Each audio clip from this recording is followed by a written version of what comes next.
जय श्री राम। वंदे मातरम। आज चंद्र ग्रहण है और इसीलिए मैं रात को ऊपर चंद्र ग्रहण देखने आई हूँ। ये देखने कि चांद कैसा लग रहा है चंद्र ग्रहण के समय। ऐसे तो जनवरी में भी चंद्र ग्रहण लगा था और अगले महीने भी चंद्र ग्रहण लगने वाला है जुलाई में। लेकिन इस बार का चंद्र ग्रहण इसलिए ज़्यादा स्पेशल है क्योंकि इस समय हमारे दिल्ली में बादल नहीं है, ये पूरी तरह दिखाई दे रहा है और कटा हुआ चंद्र ग्रहण नहीं है, ये पूरा चंद्र ग्रहण है और उपछाया चंद्र ग्रहण है, यानी कि इसको हम पूरा देख सकते हैं। ये देखिए पूरा दिख रहा है ये। और क्योंकि ये स्ट्रॉबेरी चंद्र ग्रहण है यानी कि उपछाया चंद्र ग्रहण है, पृथ्वी की छाया में से गुजर रहा है चंद्रमा इस समय, इसलिए इस चंद्र ग्रहण का सूतक नहीं लगता है। इसको आराम से देखा जा सकता है, इसको देखने से कोई दोष नहीं लगेगा। देखिए कितना शानदार दिख रहा है, एकदम सफ़ेद नहीं है, हल्का पीला हो गया है ये चांद, थोड़ी सी लालिमा लिए हुए हो जाएगा अभी थोड़ी देर में। अभी करीब करीब ये 40 मिनट तक और रहेगा और इस समय ये अपने चरम पर है। इस समय ये अपने चरम पर है। अगला चंद्र ग्रहण जो जुलाई में पड़ेगा वो हमारे को इंडिया में नज़र नहीं आएगा क्योंकि भारत में उस समय दिन निकल आएगा, सूरज निकल आएगा, तो जुलाई वाला चंद्र ग्रहण हमें दिखाई नहीं देगा। नवंबर वाला देखते हैं कि दिखाई देता है या नहीं। इस साल बहुत सारे सूरज और चंद्र ग्रहण है हमारे देश में और क्योंकि ये सूतक नहीं लग रहा है इस चंद्र ग्रहण में, तो इसको मेरे को एकदम ऐसा लगा जैसे हम इसको कोरोना से कनेक्ट कर सकते हैं। क्योंकि सूतक जब लगते थे ना हमारे यहाँ, हमारी संस्कृति में, हमारी सभ्यता में, जब भी चंद्र ग्रहण या सूर्य ग्रहण होता था तो कहते थे सूतक लग गया। सूतक में ना तो कुछ खा सकते हैं ना कुछ पी सकते हैं, भगवान का नाम जपना शुभ माना जाता है और घर से बाहर नहीं निकलते, अगर कोशिश करते हैं कि घरों में ही रहें। थोड़ी छुआछूत भी रखी जाती है, लोहे की सांकल कुंडियों को हाथ नहीं लगाया जाता है और जो प्रेग्नेंट लेडीज़ होती हैं वो उनका खास ख्याल रखा जाता है। और इसी तरह कुछ कोरोना में भी चल रहा है। कोरोना में भी सांकल कुंडियों को हाथ नहीं लगाया जा रहा, घरों में रहा जा रहा है और छुआछूत का ध्यान रखा जा रहा है। ये सूतक ही है जो सूतक बोलते थे ना हम अपने टाइम में कि ग्रहण, चंद्र ग्रहण, सूर्य ग्रहण, हमारी दादी नानी बोलती थी चंद्र ग्रहण है, सूर्य ग्रहण है, इससे पहले ही कुछ खा लो, 2-3 घंटा पहले ही कुछ खा लो क्योंकि चंद्र ग्रहण और सूरज ग्रहण में तुम्हें कुछ खाने को नहीं मिलेगा। तो यही कोरोना में हो रहा है। और ये सूतक किस लिए लगाया जाता है ये अब समझ में आ रहा है, पहले तो हम दादी नानी का मजाक उड़ाया करते थे। और ये देखिए ये जानवर कितना शोर मचा रहे हैं, इनको पता लग जाता है जब ग्रहण लगता है ना, इंसानों को पता लगे ना लगे लेकिन जानवरों को पता लग जाता है और जानवर शोर मचाना शुरू कर देते हैं। आपने कभी भी देखा हो भूकंप आए, कभी भी भूकंप आता है ना, तो ये मैं आपको दिखाती हूँ कि हमारी गली में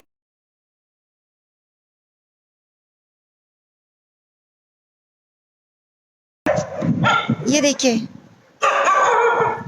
इनको ग्रहण का पता लग जाता है। भूकंप आने वाला हो तो इनको पता लग जाता है जानवरों को, ये कहीं जाकर छिप जाते हैं या भौंकने लगते हैं। बहुत समय पहले जैसे भूकंप आता है ना उसके 1 घंटे पहले ये लोग गायब हो जाते हैं, कहीं जाकर दुबक जाते हैं। तो जानवरों को भी इस चीज़ की खबर होती है कि भूकंप आने वाला है, ग्रहण आने वाला है। इसका मतलब जो हमें नॉलेज नहीं है, इनकी इंद्रियां ज़्यादा शक्तिशाली होती हैं, इनकी सूंघने की पावर ज़्यादा तेज़ होती है और ये सूंघ लेते हैं, पता नहीं क्या करते हैं। लेकिन मैंने हमेशा नोटिस करा है कि हमारे घर में पहले कुत्ते थे तो उनको ग्रहण का पता लग जाता था, घर के कुत्तों को, और घर के जैसे भूकंप आने वाला होता था ना तब भी इनको पता लग जाता था कि भूकंप आने वाला है, ये दुबक जाते थे। बिल्लियों को भी पता लग जाता है। तो क्योंकि ये अच्छा, इसको स्ट्रॉबेरी चंद्र ग्रहण क्यों कहते हैं, ये वाला जो चंद्र ग्रहण होता है बताऊं, इसके पीछे भी एक कहानी है। क्योंकि अमेरिका में इन दिनों स्ट्रॉबेरी की फसल पकती है और ये चाँद ना, ये जो होता है ना परछावे वाला चाँद, ये थोड़ा सा गुलाबी हो जाता है। अभी अभी तो ये चरम पर है अपने, अभी ये हाफ टाइम होना है इसको, अभी 40 मिनट बाद ये थोड़ी गुलाबी गुलाबी सा होना शुरू हो जाएगा चाँद, इसलिए भी ये स्ट्रॉबेरी का कलर से मैच करता है। और इन दिनों अमेरिका में ना स्ट्रॉबेरी की फसल पकती है, तैयार होती है, तो इसको स्ट्रॉबेरी मून बोला जाता है, इस वाले ग्रैंड को। तो बहुत सारी चीज़ें हैं जो कि अनोखी हैं, लेकिन जाननी चाहिए। जो भी चीज़ हमें ज्ञान देती है, कुछ शिक्षा देती है, कुछ बताती है, कुछ अच्छा, कुछ अनोखा जो हमें नहीं पता होता। और बताऊँ, बहुत अच्छी हवा चल रही है, ये बारिश का सा मौसम हो रहा है, बादल आ रहे हैं, चांद को ढक रहे हैं, छुपा रहे हैं, जैसे घूंघट की आड़ में हो चांद, इसको छुपा रहे हैं, कभी कभी दिखा रहे हैं। बहुत ही अच्छा सीन है। और सबसे बड़ी बात है मौसम, इतना अच्छा मौसम हो रहा है, जून का महीना है, लेकिन ठंडी हवा है, गर्म हवा बिल्कुल भी नहीं है। ठंडी हवा इतनी है कि मुझे लग रहा है कि ऊपर आने से पहले मेरे को पूरी बाजू की शर्ट डाल देनी चाहिए थी, इतनी ठंडी हवा है। और पेड़ मेरे घर के आगे, ये शानदार पेड़ है, हरियाली बहुत है, तो इसीलिए भी हवा कुछ ज़्यादा अच्छी रहती है, ठंडक कुछ ज़्यादा रहती है। और मैंने भी अपने घर के आसपास, अपने घर के अंदर, बाहर की क्यारियों में पेड़ पौधे बहुत लगा रखे, क्योंकि पेड़ पौधों का मुझे भी बहुत शौक है। तो इसीलिए यहाँ का माहौल थोड़ा और जगहों के हिसाब से ठंडा रहता है। दिल्ली का ये एरिया ठंडा रहता है। तो बस इस मौसम में और इस चंद्र ग्रहण में, और फिर लॉकडाउन चल रहा है एक तरह से, अनअनाउंस्ड लॉकडाउन, क्योंकि गवर्नमेंट की तरफ से लॉकडाउन ख़त्म हो चुका है, लेकिन हम अभी भी फॉलो कर रहे हैं। जितना हो सके बाहर नहीं निकल रहे हैं, कोशिश कर रहे हैं कि बहुत ज़्यादा ज़रूरत हो तभी निकलें। एक ही जना जाकर कोई सामान की ज़रूरत है तो हफ्ते में 1 या 2 दिन ले आए। अभी भी लॉकडाउन की तरह ही हम लोग रह रहे हैं। एक तो कहते हैं कि ना आदत पड़ चुकी है, और फिर दिल्ली के जो कोरोना केसेस आ रहे हैं और जो हॉस्पिटल्स का हाल हो रहा है, वहाँ से जो रिपोर्ट्स आ रही हैं, उसको देखते हुए लग रहा है कि भाई जितना हो सके ना घर के अंदर ही रहो, वही ज़्यादा अच्छा है, क्योंकि ये बीमारी बहुत ज़्यादा खतरनाक है। छोटा सा वायरस है और इसने पूरे संसार की वाट लगा दी है। लेकिन एक तरह से अच्छा भी बहुत सारी चीज़ें हुई हैं। आप ये कहेंगे कि इसको तो ना बुराई में भी अच्छाई देखने की आदत है, पर मैं क्या करूं, अच्छा तो बहुत कुछ हुआ है ना। हमारे देश की नदियों ने अपने आप को साफ कर लिया, जो अरबों खरबों रुपए लगाकर नई नई टेक्निक्स और इंजीनियरिंग कुछ नहीं कर पा रही थी, हमारी नदियों ने खुद को साफ कर लिया। हमारे पॉल्यूशन ने खुद से मुक्ति पा ली, हमारी हवाएं फिर से साफ हो गई। कितना अच्छा हुआ। लोगों ने घर बैठे काम करना शुरू कर दिया, लोगों को परिवार की, अपनी ज़िंदगी की वैल्यू समझ में आ गई, अपने परिवार वालों की लाइफ की वैल्यू समझ में आ गई। थोड़े में गुजारा करना आ गया, गरीबों के ख्याल रखना आ गया, रहम करना आ गया, दरिया दिली आ गई, करुणा जो मर चुकी थी वो फिर से पैदा हो गई। जीव जंतुओं पे हमें प्यार आने लग गया, सबका ख्याल रखने लग गए हम, अपने घरों को कितना साफ करने लगे। बहुत सारी ऐसी वीडियोस देखी हैं मैंने जिसने कभी आज से पहले झाड़ू तक नहीं उठाई थी। लोग बाग लगे हुए अपने घरों की सफाई करने में, कपड़े धोने में। दिन में 4-4 बार नहा रहे हैं। जो दिन में 4 बार, क्या 4 दिन में 1 बार नहीं नहाता था, वो भी दिन में 4-4 बार नहा रहा है।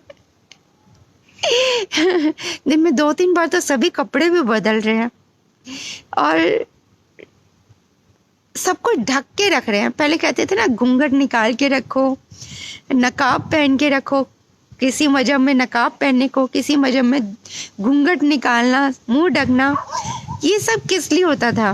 और हम जैनियों में तो मुंह पट्टी वाले साधु भी होते हैं, महात्मा होते हैं। हम लोग तो मुंह पट्टी को कि जीव ना चला जाए मुंह के अंदर, इसका भी पालन करते हैं। तो वही सब बातें आ रही हैं।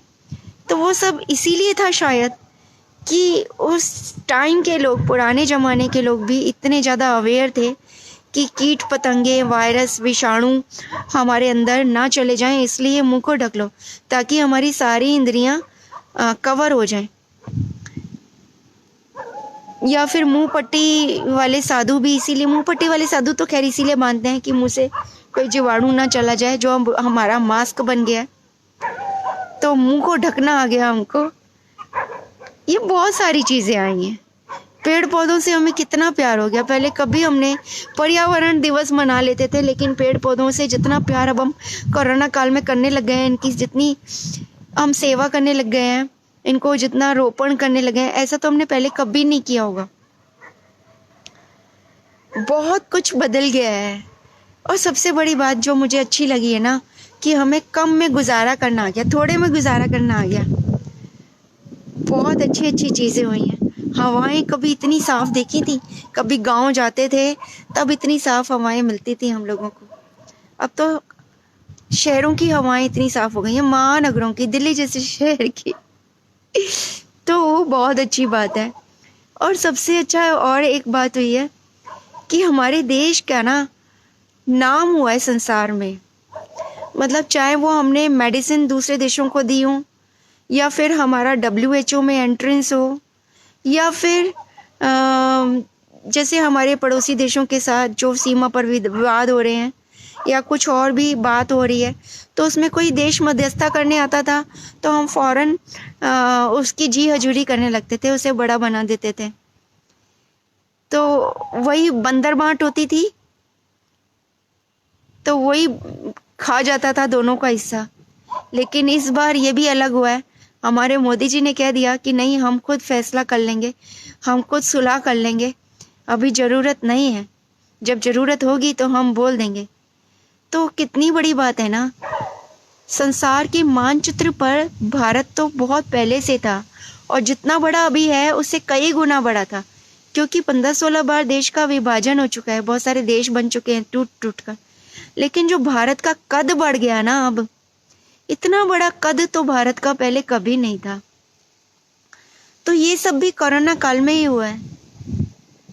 चाहे अनचाहे, जाने अनजाने, बहुत कुछ दे गया और बहुत कुछ ले गया कोरोना। और विपदा काल के लिए हमारे पास, हमने कितनी तैयारी कर रखी थी और कितनी तैयारी नहीं कर रखी थी। ठीक है, हमने युद्ध स्तर पर अपने को बहुत मजबूत कर रखा था। किसी भी तरह का हमारे देश में कोई पड़ोसी देश या कोई और हमसे युद्ध करने आता है, उसकी हमने पूरी तैयारी कर रखी थी। लेकिन किसी वायरस का अगर हमारे ऊपर अटैक होता है, तो उससे युद्ध में हम लोग कितने कच्चे थे, कितने पक्के थे, हमें अपनी तैयारियां कितनी और मजबूत करके रखनी चाहिए, इसका अंदाजा अब हमें हो गया कि हाँ, हम इस दिशा में थोड़े से कमज़ोर रह गए।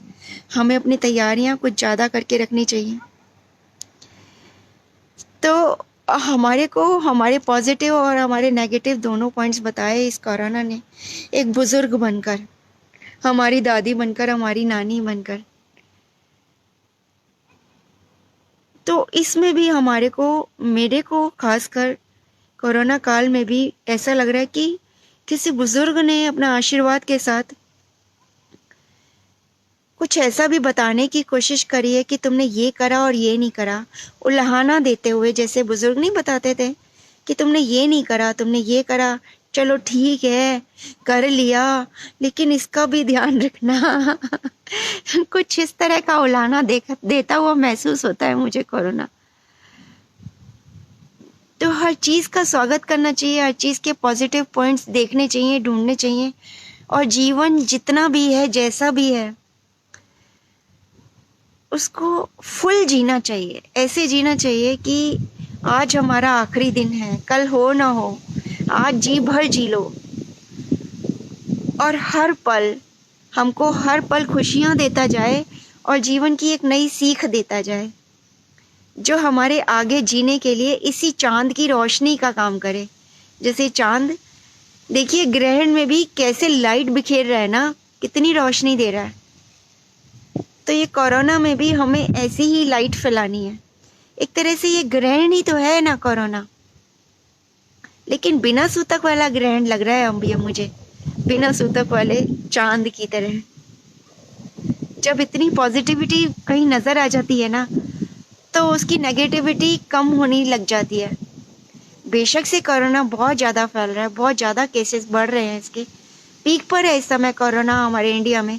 लेकिन इस समय पीक पर रखने की भी एक जिम्मेदारी थी सरकार की, क्योंकि अगर ये पीक टाइम इसका बारिशों में आता, यानी कि जुलाई के बाद आता, तो स्थिति को संभालना बहुत मुश्किल हो जाता, क्योंकि बारिशों में ये कोरोना के केसेस बहुत तेज़ी से बढ़ते।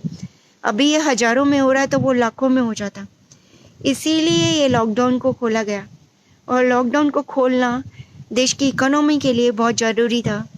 बहुत सारे लोगों के काम रुक रहे थे, भूखे मर रहे थे लोग, अच्छे अच्छे लोग नीचे आ गए थे, सड़कों पर आ गए थे। मतलब कब तक कोई जोड़ा हुआ खाएगा? एक दिन तो भरा हुआ घड़ा भी खत्म हो जाता है ना, बूंद बूंद करके।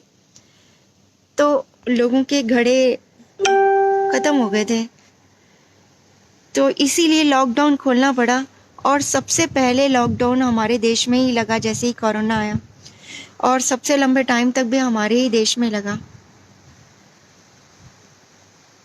अब जो भी होगा अच्छा ही होगा, और बस इसी आशा के साथ, इस चांस को देखते हुए दुआ करिए कि जिस तरह ये ग्रैंड बिना सूतक वाला आया है, इसी तरह ये महामारी भी बिना सूतक लगाए ही चली जाए। हमको सीख देने के लिए आई है। दुनिया में पाप बहुत बढ़ गया था, हम लोगों ने अपनी सभ्यता से, अपनी संस्कृति से अपना नाता तोड़ लिया था, और उस टूटे हुए नाते को जोड़ने के लिए आई है ये महामारी। हमें ये बताने आई है कि तुम अभी भी नहीं सुधरे तो शायद देर हो जाएगी।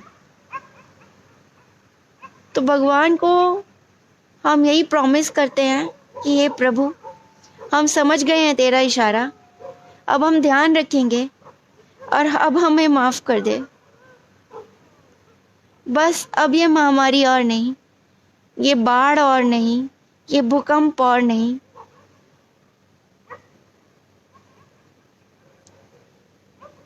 हम सुधर गए हैं।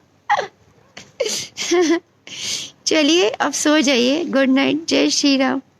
कल फिर मिलेंगे, और कल मैं आपको कल की लाइव में जो बताऊंगी उसका एक टॉपिक ये भी होगा कि आज जो हमारी मीटिंग थी स्वदेशी के लिए थी, या बहुत सारी चीज़ें उसमें डिस्कस हुई।